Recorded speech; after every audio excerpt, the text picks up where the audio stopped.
మత్తయి సువార్త 2వ అధ్యాయం. రాజైన హేరోదు దినములయందు యూదయా దేశపు బెత్లెహేములో యేసు పుట్టిన బిమ్మట ఇదిగో తూర్పు దేశపు జ్ఞానులు యెరూషలేమునకు వచ్చి, యూదుల రాజుగా పుట్టినవాడు ఎక్కడనున్నాడు? తూర్పు దిక్కున మేము ఆయన నక్షత్రము చూచి ఆయనను పూజింపవచ్చితిమని చెప్పిరి. హేరోదు రాజు ఈ సంగతి వినునప్పుడు అతడును అతనితో కూడా యెరూషలేము వారందరూ కలవరపడిరి.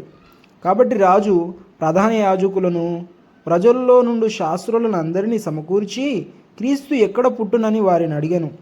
అందుకు వారు, యూదయా బెత్లెహేములోనే. ఏలయనగా, యూదయా దేశపు బెత్లెహేమా, నీవు యూదా ప్రధానులలో ఎంతమాత్రమును అల్పమైన దానవు కావు.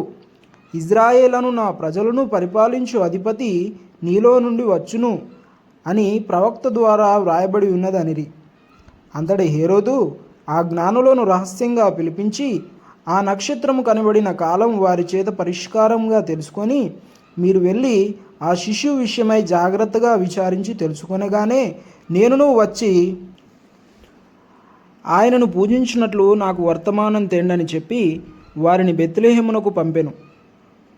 వారు రాజు మాట విని బయలుదేరి పోచుండగా, ఇదిగో తూర్పు దేశమున వారు చూచిన నక్షత్రము ఆ శిశువు ఉండిన చోటికి మీదుగా వచ్చి నిలుచు వరకు వారికి ముందుగా నడిచెను.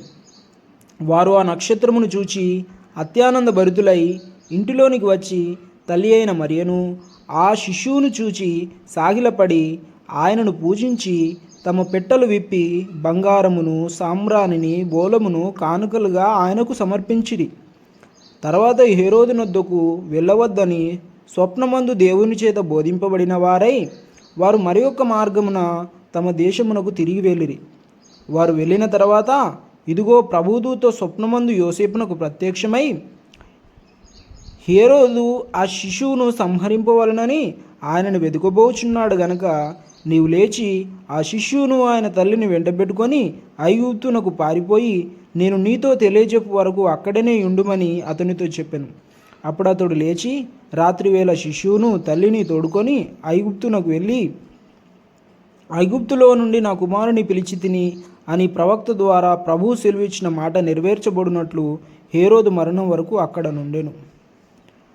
ఆ జ్ఞానులు తమను అపహసించిరని హేరోదు గ్రహించి బహు ఆగ్రహం తెచ్చుకొని తాను జ్ఞానుల వలన వివరంగా తెలుసుకొనిన కాలమును బట్టి బెత్లెహేములోను దాని సకల ప్రాంతములలోనూ 2 సంవత్సరములు మొదలుకొని తక్కువ వయసు గల మగపిల్లలందరినీ వధించెను.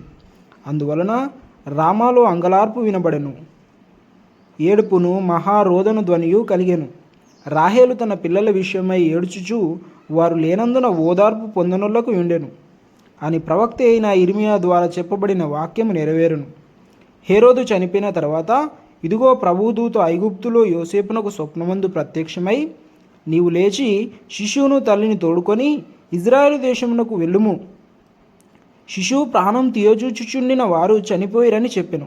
అప్పుడతడు లేచి శిశువును తల్లిని తోడుకొని ఇజ్రాయేలు దేశమునకు వచ్చెను. అయితే ఆర్కేలాయు తన తండ్రి అయిన హేరోదునకు ప్రతిగా యూదయ దేశం ఏలుచున్నాడని విని అక్కడికి వెళ్ళవెరిచి స్వప్నమందు దేవుని చేత బోధింపబడిన వాడై గలిలయ ప్రాంతములకు వెళ్ళి నజరేతను ఊరికి వచ్చి అక్కడ కాపురముండెను. ఆయన నజరేయుడు అనబడునని ప్రవక్తలు చెప్పిన మాట నెరవేరునట్లు ఇలాగు జరిగెను.